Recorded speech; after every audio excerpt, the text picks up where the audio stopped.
प्रधानमंत्री जी को ऐसी बातें कहनी है तो फिर पूरा हालात क्या है देश के और क्यों कहना पड़ा, वो तमाम बातें स्पष्ट होनी चाहिए देशवासियों के सामने। खाली उन्होंने कह दिया वे सोना मत खरीदो या विदेश मत जाओ, उसकी आलोचना ही बहुत हो रही है और मीडिया वाले आलोचना कर रहे हैं। पर मेरा मानना है कि राहुल जी ने जैसा कहा उनको गंभीरता से लेना चाहिए कि वो नेता प्रतिपक्ष है और वो कहते हैं तो सोच समझ के कहते हैं कोई बात को। और जिस प्रकार उन्होंने एकदम, या तो उनको अभी दरें बढ़ानी होगी, उनकी हवा बना रहे होंगे, ज़्यादा संभावना यही लगती है जो राहुल जी ने बहुत पहले ही कह दिया था कि चुनाव समाप्त होते ही दरें बढ़ सकती है।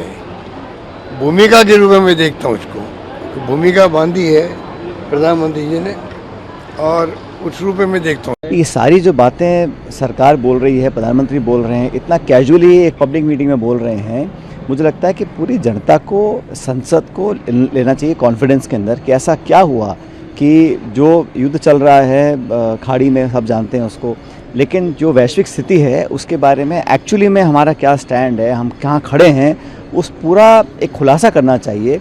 अब चुनाव ख़त्म हो गए हैं तो अब सब गैस के दाम बढ़ रहे हैं, पेट्रोल के दाम बढ़ रहे हैं, लेकिन ये बचत करना, सोना नहीं खरीदना, वर्क फ्रॉम होम करना, ये कोई इतना कैजुअली नहीं आप सलाह दे सकते हैं। बताना पड़ेगा आंकड़ों के साथ कि तथ्य क्या है, हकीकत क्या है, भारत की स्थिति क्या है वैश्विक संदर्भ में और आर्थिक आंकड़ों के हिसाब से।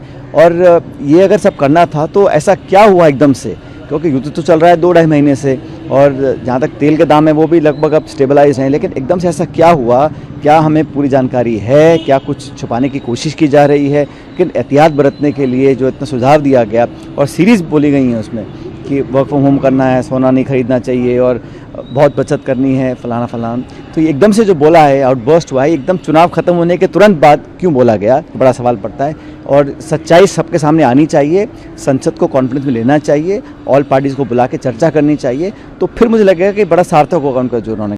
पेट्रोल में इथेनॉल ब्लेंडिंग को लेकर अभूतपूर्व काम हुआ है। पहले हमने 100% एलपीजी कवरेज पर फोकस किया, अब हम पाइप से सस्ती गैस पर फोकस कर रहे हैं, सीएनजी आधारित व्यवस्था को प्रमोट कर रहे हैं। ऐसे तमाम प्रयासों के कारण भारत इस बहुत बड़े वैश्विक ऊर्जा संकट का सामना कर रहा है। लेकिन अब आज समय की ये भी मांग है कि पेट्रोल, डीजल, गैस ऐसी चीजों का बहुत संयम से इस्तेमाल करें। जो एनर्जी प्रोडक्ट हम विदेशों से मंगाते हैं, हमें प्रयास करना है कि जितनी जरूरत है उतना ही उपयोग करें।